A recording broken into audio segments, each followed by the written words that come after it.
जो लोग बुद्धिमान है वह यह जानते हैं कि शब्द हथियार की तरह होते हैं जिनसे किसी को भी बचाया जा सकता है या किसी को भी मारा जा सकता है।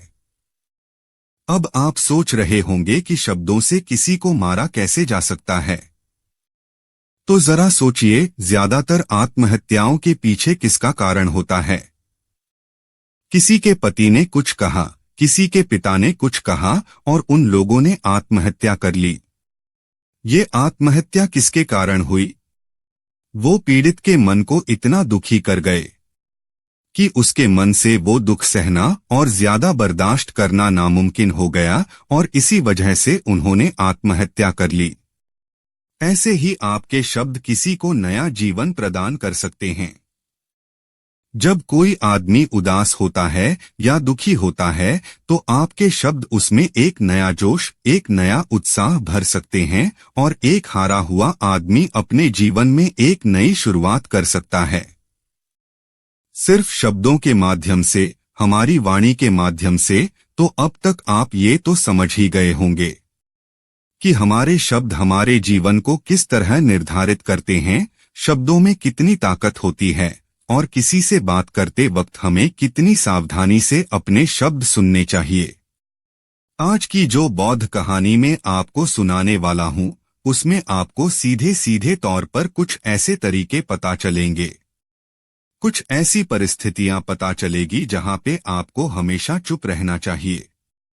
कुछ परिस्थितियों में अगर आप कुछ नहीं बोलेंगे तो वही आपके लिए सबसे ज्यादा बेहतर होगा। इससे पहले कि आप इस कहानी में खो जाएं, इस चैनल को सब्सक्राइब जरूर कर लें। तो चलिए कहानी शुरू करते हैं।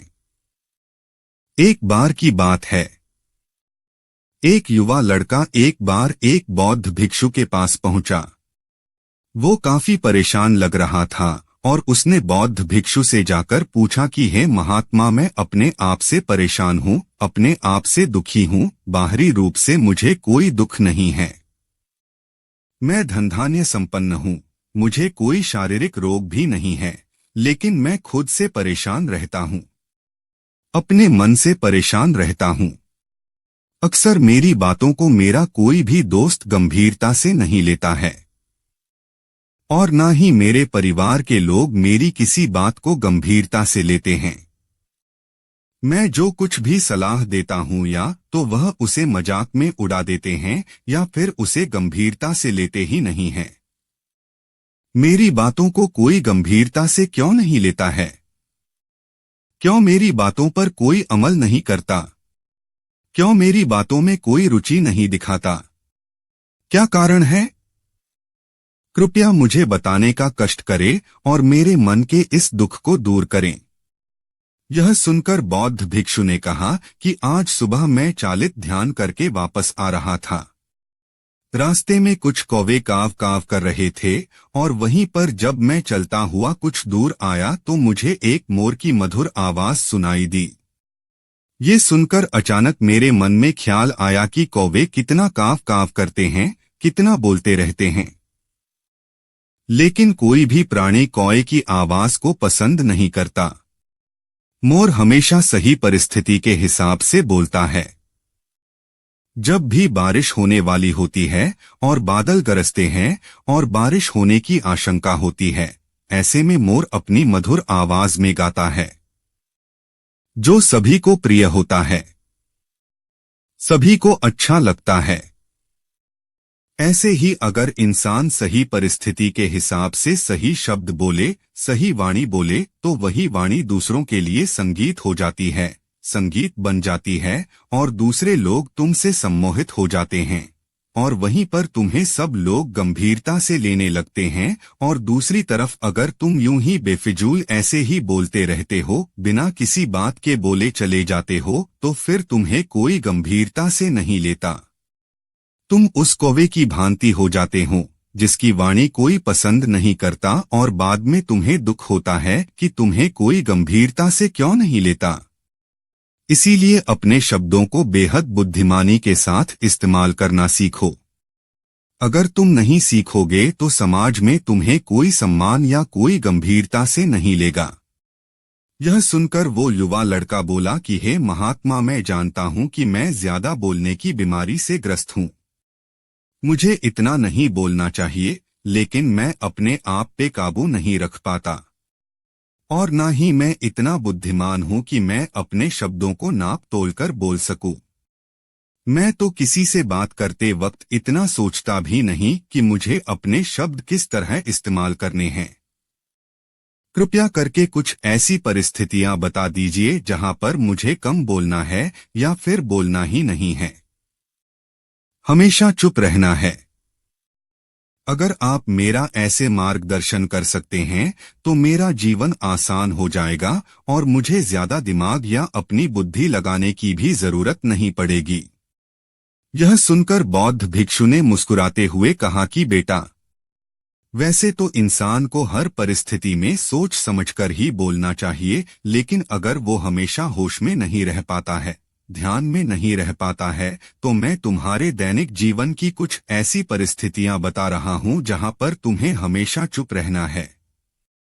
अगर तुम ऐसी जगहों पर कुछ बोलोगे तो तुम्हारा अपमान ही होगा या फिर तुम्हें कोई गंभीरता से नहीं लेगा। सबसे पहली जगह है, या यूं कहे ऐसी परिस्थिति जहां पर इंसान को हमेशा चुप रहना चाहिए, वो है जब किसी ऐसे विषय के बारे में बातचीत हो रही हो जिसके बारे में आपको कोई जानकारी ही नहीं है। तो ऐसी परिस्थिति में व्यर्थ में बीच में टांग अड़ाना, अपना ज्ञान देना, व्यर्थ का ज्ञान, आपको कुछ पता नहीं है लेकिन फिर भी आप अपना ज्ञान देने के लिए उत्सुक हैं, तो ऐसी जगह पर आपका अपमान ही होगा। जरा तुम खुद सोचो, जब कोई बीमार आदमी अपनी बीमारी के बारे में चर्चा कर रहा हो और आपको उस बीमारी के बारे में कोई भी ज्ञान नहीं है, लेकिन फिर भी आप व्यर्थ में, बेकार में उसे ऐसी ऐसी औषधियां बता रहे हैं जिनका उसकी बीमारी से कोई तालमेल ही नहीं है, तो ऐसे में आप अपनी प्रतिष्ठा अपने हाथों से खो रहे होते हैं और आपको पता ही नहीं होता। ऐसी परिस्थिति में आदमी को हमेशा सुनना चाहिए। ध्यान से सुनना भी एक कला होती है। अगर आप सुनने का दिखावा करेंगे तो कहीं ना कहीं सामने वाले आदमी को ये एहसास हो जाता है कि ये मेरी बात पूरे ध्यान से नहीं सुन रहा है। इसीलिए जब आपको किसी विषय के बारे में पूरी तरह से जानकारी ना हो तो वहां पर केवल अपने कान लगाना ही ज्यादा महत्वपूर्ण होता है, ज्यादा जरूरी होता है। आप उस इंसान की बातें ध्यान से सुन सकते हैं और इसी बीच आप दोनों के बीच एक संबंध पैदा होगा और उस संबंध सच्चा होगा, क्योंकि आपने उसके बात को बड़े ही ध्यान से सुना है और इस बात का पता सामने वाले को भी होता है। तो हम बिना कुछ बोले सिर्फ सुनने मात्र से किसी को अपना दोस्त है, अपना मित्र बना सकते हैं। इस बात को हमेशा ध्यान में रखना। दूसरी जगह जहां इंसान को हमेशा चुप रहना चाहिए वो है खाना खाते वक्त। खाना इंसान को हमेशा चुप रहकर खाना चाहिए, मौन रहकर खाना चाहिए।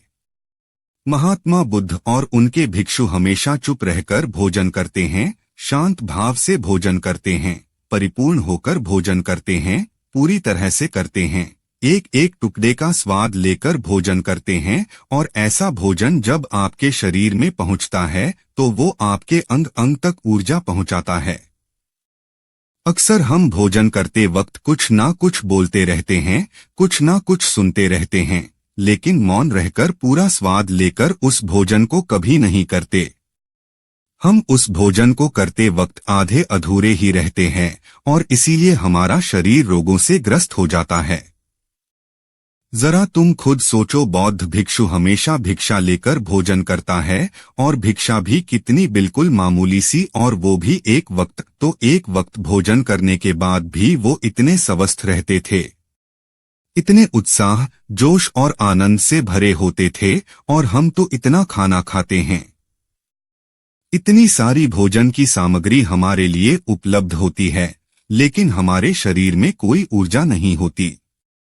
इसका सबसे बड़ा कारण होता है कि हम अपना भोजन होश में नहीं करते हैं, परिपूर्ण होकर नहीं करते हैं, मौन रहकर नहीं करते हैं। इसीलिए अपना भोजन हमेशा मौन रहकर ही करो। तीसरी जगह जहां पर अगर आपने चुप रहना सीख लिया तो इसका मतलब यह है कि आपने अपने ऊपर विजय हासिल कर ली। जी हाँ, गुस्से में शांत रहना या चुप रहना इतना आसान नहीं होता है। अक्सर हम गुस्से से भरकर कुछ ऐसे शब्द या अपशब्द बोल जाते हैं जिसका पछतावा हमें हमेशा रहता है, लेकिन जुबान से निकला हुआ शब्द वापस नहीं हो सकता। उस शब्द को मिटाया भी नहीं जा सकता।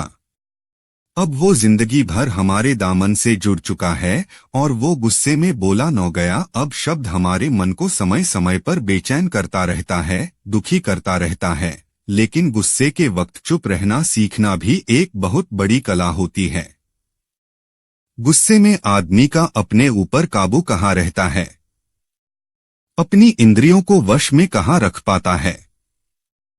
इसीलिए इस कला को आप तभी सीख सकते हैं जब आप गुस्सा भी होश में रहकर कर पाएं। जब भी आपको गुस्सा आए आपके दिमाग में सिर्फ एक ही बात आए कि मुझे चुप रहना है, मुझे किसी से कुछ गाली गलौच नहीं करना, किसी को कोई अपशब्द नहीं बोलना। और जब ये विचार गुस्से के साथ जुड़ जाता है और धीरे धीरे ये आदत बन जाता है तो आप अपने गुस्से को भी काबू में करना सीख जाते हैं।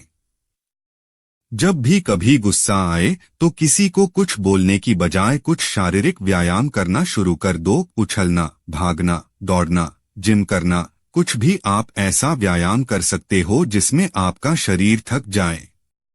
आप पाएंगे कि जब आपका शरीर थक जाता है तो आपका मन भी शांत हो जाता है। आपने उस गुस्से की ऊर्जा को एक सकारात्मक रूप दे दिया और यही बुद्धिमान व्यक्ति की पहचान होती है, जो दूसरों के तानों से भी अपना घर बना लेता है, अपनी कामयाबी के रास्ते निकाल लेता है। वही सच में बुद्धिमान आदमी है जो जहर को भी दवा बनाकर इस्तेमाल करना सीख जाए। वही असली बुद्धिमान होता है। चौथी जगह जहां आप चुप रहेंगे तो आपके लिए वही सबसे ज्यादा बेहतर होगा, वही आपको सम्मान दिलाएगा। चौथी जगह है जब चार लोग आपस में बैठकर बातें कर रहे हों। कोई बैठक कर रहे हो तो वहां पर जब चार लोग बात कर रहे होते हैं तो चारों लोग एक साथ तो बात कर नहीं सकते। एक बार में एक व्यक्ति बोलेगा और तीन सुनेंगे, तभी वो बैठक मयाब हो पाएगी, तभी वो चर्चा सही रूप में आगे बढ़ पाएगी। लेकिन अगर कोई आदमी ऐसा बैठा हुआ है जो बीच में ही दूसरे की बात काटकर अपनी बात को ऊपर रखना चाहता है तो ऐसे में वो चर्चा या वो बैठक आपको कहीं नहीं पहुंचाएगी और चारों लोगों के बीच आप सबसे मूर्ख कहलाओगे। अगर आपको अपनी बात कहनी है तो सामने वाले को अपनी बात पूरा करने दो, उसके बाद अपने विचार रखो। यही एक भद्र पुरुष या फिर कहीं अच्छे आदमी की पहचान होती है। और आखिरी जगह, अगर हमारे माता पिता हमें कुछ कह देते हैं, हमारे बड़े बुजुर्ग हमें किसी बात पर डांट देते हैं या हमें थप्पड़ भी मार देते हैं तो ऐसी जगहों पे आपका चुप रहना ही उनके प्रति सम्मान दिखाएगा, उनके प्रति आदर का भाव व्यक्त होगा।